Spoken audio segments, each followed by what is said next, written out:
ఆచరించగలగాలి. అలాగే చెలిమియు సంభాషణమును బలిమి వివాదంబు త్రోపు వాడియు తమయంతలమారితోన తగు అధికుల హీనుల తోడనైన కొరకాదదిపా.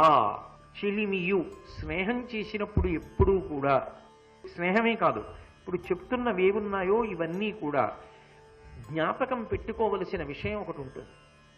తనకన్నా అధికులతో చెయ్యకూడదు, తనకన్నా తక్కువ వారితో చేయకూడదు, తనతో సమానులతో చెయ్యాలి. తనకన్నా తక్కువ వారితో చేసినా వారు తనతో సమానంగా లేరని ఈసడించేటటువంటి స్వభావంతో మాత్రం చేయకూడదు. అందుకే అది కొంతమందికే వస్తుంది. కాబట్టి సాధారణ సిద్ధాంతం ఏమిటంటే, ఈ 5 కొన్ని పనులు చేసేటప్పుడు నీతో సమానులతో చెయ్యి, నీకన్నా ఎక్కువ వాళ్ళతో నీకన్నా తక్కువ వాళ్ళతో చెయ్యవద్దు. అందులో మొదటిది ఏది అంటే స్నేహం.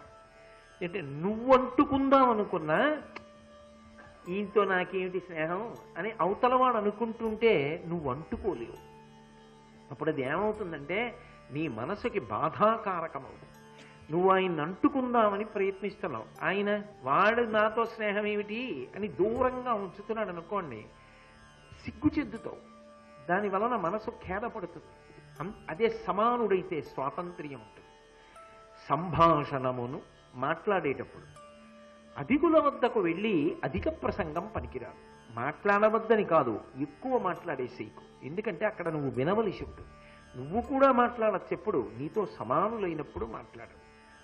బలిమి, బలాన్ని పోల్చుకున్నప్పుడు ఎప్పుడు నీతో సమానులతో పోల్చుకో తప్ప నీకన్నా అధికులతో పోల్చుకుని నేను బలవంతుడనే అనుకుని అహంకరిస్తే వాడు దెబ్బ కొడితే లేనిపోని గొడవ, లంకిణి హనుమాలా ఉంటుంది. కాబట్టి అటువంటి పనులు చేయకు. అలాగే వివాదంబు అన్న మాటకు అర్థం ఏంటంటే దెబ్బలాడుకోవడం, లేకపోతే కలహం తెచ్చుకోవడం, వాళ్ళతో వాగ్వివాదం తెచ్చుకోవడం. సమానులైతే చెయ్యాలి, కాడనుకున్నప్పుడు చేయకూడదు, అసలు దూరంగా పెట్టేసి. త్రూపుపాడియు, ఇది ఇప్పటిది కాదు, ఆనాటి కాలానికి పనికొచ్చేది.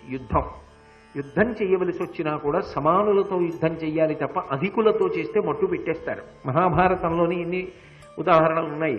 చిత్రాంగదుడు విచిత్ర వీర్యుడు పుట్టినప్పుడు చిత్రాంగదుడు అలాగే కదా ఒక గంధర్వుడి వెనుక యుద్ధానికి వెళ్ళి గంధర్వుడి చేతిలో మడిసిపోయాడు. కాబట్టి సమానులతో తప్ప అధికులతో యుద్ధం చెయ్యకూడదు. అలా చెయ్యడం వల్ల నిష్కారణంగా నువ్వు ఇబ్బందుల పాలవుతావు. అలాగే ఇంకొక విశేషాన్ని చెప్తున్నాడు. మాలకరి పుష్పములు కోయుమాట్టి తేటి పువ్వుదేనియ గునియడు పోల్కి నిదురు కందకొండగ కొనున్నది కార్యఫలము బొగ్గులకు పోలే మొదలంట పొడువజనదు. అద్భుతమైనటువంటి ఉపమానములు రెండింటిని ప్రయోగించాడు. ఇందులో అంటున్నాడు, ఒక కార్యమును సాధించుట, ఒక పనిని సాధించుకోవాలి అంటే దానికి చేసే ప్రయత్నం ఎలా ఉండాలి చెప్తున్నాడు విదురుడు. మొదటిది మాలకరి పుష్పములు కోయుమార్తి. లోకంలో తోటమాలి అని ఒకడు ఉంటాడు. ఆ తోటమాలి పని ఏమిటి? పుష్పవనాన్నంతటినీ కూడా సంరక్షిస్తూ ఉంటాడు. ఆయనకి తెలుసు ఒక్క పువ్వు పుయ్యాలి అంటే దాని వెనక ఎంత కష్టం ఉంటుందో తెలుసు. ఒక మొక్క వేసి చీడాపీడా లేకుండా సంరక్షించి కాపాడి పెద్దదై మొగ్గ తొడిగి అది పువ్వు పూస్తే అందులో కొన్ని గుత్తులుగా పూస్తాయి. పూసినప్పుడు దాని పక్కనే చిన్న మొగ్గు ఉంటుంది, కొంచెం పెద్ద మొగ్గు ఉంటుంది, రేపు విచ్చుకునే మొగ్గు ఉంటుంది, ఆ పక్కన పువ్వు ఉంటుంది. తెలిసి తెలియని వాళ్ళని కొయ్యమన్నారనుకోండి ఆ గుత్తంతా కోసేస్తారు. అదే తోటమాలి. ఆయనైతే ఒక మొక్క పువ్వు పుయ్యడం వెనక ఉన్న కష్టం ఏమిటో, అలా రక్షించడం ఏమిటో తెలుసు. ఉడుపుగా ఒక ఆకు రాలకుండా, ఒక మొగ్గ కింద పడిపోకుండా ఆ పువ్వునొక్కదాన్ని చాలా అందంగా కోస్తాడు. ఒక్కొక్కటి అందం, అది పనిలో అందం. ఒక్కొక్కటి కళ, ఆ పని చేసేటప్పుడు సొబగు ఉండాలి. ఆ తోటమాలి జీవితంలో అంత సొబగు ఉన్నది పువ్వులు కొయ్యడంలో. అటువంటి అందం కార్యసాధనలో రావాలి. ఎక్కడ తెచ్చాడో విదురుడు, ఏమనుభవించాడు? ఎక్కడ విదురుడండి? ఎక్కడో రాజాంతపురాల్లో ఉండవలసిన వాడు, మంత్రి అయితేనే ఎప్పుడు చూశాడో ఎక్కడ చూశాడో ఎంత గొప్పగా పద్యంలోకి తీసుకొచ్చాడో చూడండి. కాబట్టి మాలకరి పుష్పములు కోయుమాట్కి తేటి పువ్వుదేనియ కొనియడు పోల్కి. తుమ్మెద తేనె తాగుతుంది, దానికి తెలుసు పువ్వులో మకరందం ఉందని. కానీ అసహ్యంగా ఆ ఊరికి ఆ పువ్వు మీద అడిపోయి దాన్ని ఇంకక్కడి నుంచి చాలా భయంకరంగా అందులో ఉన్న తేనెంత తాగేసి ఆ పువ్వు ఇలా సోలి పడిపోయేటట్టుగా ఉండదు. ఆ తుమ్మెద రావాలి రావాలి రావాలని పువ్వు స్వాగతం పలుకుతోందా అన్నట్టుగా గాలికి ఊగుతుంటే ఇలా వెళ్ళి ఏదో అంత తొందరగా నీ మీద వాళ్తానా ఏమి అన్నట్టుగా తిరిగి తిరిగి తిరిగి తిరిగి తిరిగి తిరిగి ఆ కూర్చుని షట్పదం అంటారు, 6 కాళ్ళు ఉంటాయి తుమ్మెదకి. అయితేనే అంత సున్నితమైనటువంటి పువ్వు రేకుల మీద కూర్చుని సూదిలా ఉంటుంది తొండం. ఆ తొండాన్ని ఆ పువ్వులోకి గుచ్చుతుంది. గుచ్చి అందులో ఉన్నటువంటి ఇంత చుక్క తేనె ఉంటుంది. ఆ ఒక్క చుక్క తేనెని జుర్రం లాగి మళ్ళీ తొండాన్ని బయటికి తీసి ఏదో ఎగిరిపోయేటప్పుడు కన్నం కూడా పడదు.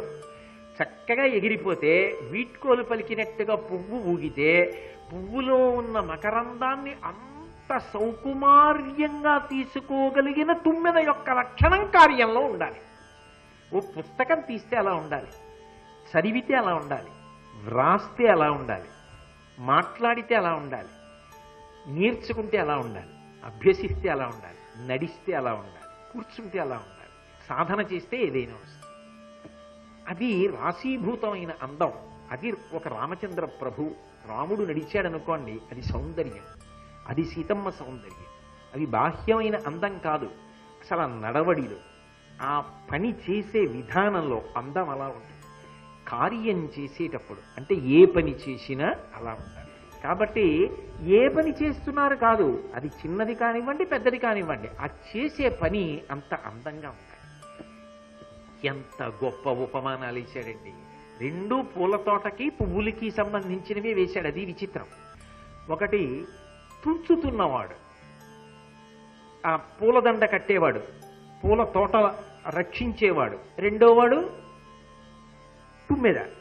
2 పూల సంబంధమే, కానీ ఇద్దరూ పువ్వు విషయంలో అంత జాగ్రత్తగా ఉండేవాళ్ళే. నువ్వు కార్యం విషయంలో అలా ఉండడం నేర్చుకోసమా, అంత పొందికగా చెయ్యసుమా. అసలు పిల్లలకండి నేర్పాలి విదురునీతి, వాళ్ళకి రావాలి. వీధిలోంచి వచ్చేటప్పుడు చెప్పులు ఇప్పి గుట్లో పెట్టిరా, బట్టలు విప్పి చక్కగా హ్యాంగర్కి పెట్టుకో, వెళ్ళి శుభ్రంగా సబ్బుతో కాళ్ళు చేతులు కడుక్కో, బయటికి వెళ్ళేటప్పుడు చక్కగా తల దువ్వుకో, శుభ్రంగా ఉండు. అసలు నా దృష్టిలో అందం అంటే ఏమిటి? నా దృష్టిలో అందం అంటే పరిశుభ్రత. ఈ వయసు కాదు, ఎప్పుడు చూసినా పరిశుభ్రత కనపడాలి. ఆ శుభ్రత కనపడి బట్టలో, మనిషిలో, మాటలో, కార్యంలో, కదలికలో ఆ సౌందర్యం ఆవిష్కరింపబడాలి. ఆ శుభ్రత, శౌచము ఆవిష్కరింపబడితే అది తరగని అందం. దానికి వయసుతో సంబంధం లేదు, ఎప్పుడైనా అందంగానే ఉంటాడు. కాబట్టి ఇది నేర్చుకో. ధృతరాష్ట్రుడికి విదురుడు చెప్తున్నాడు. అంటే ఆయనకి నిద్ర పట్టకపోవడం మన అదృష్టం. ఇది నేర్చుకుంటే ఏ పని అయినా చేసేటప్పుడు చికాగ్గా చెయ్యాలనిపించదు. కనీసం ఇది విన్న తర్వాత ఓ పని చేసేటప్పుడు వద్దులే, అందంగా చేద్దాం అనిపించి చేయడం మొదలు పెడతాడు.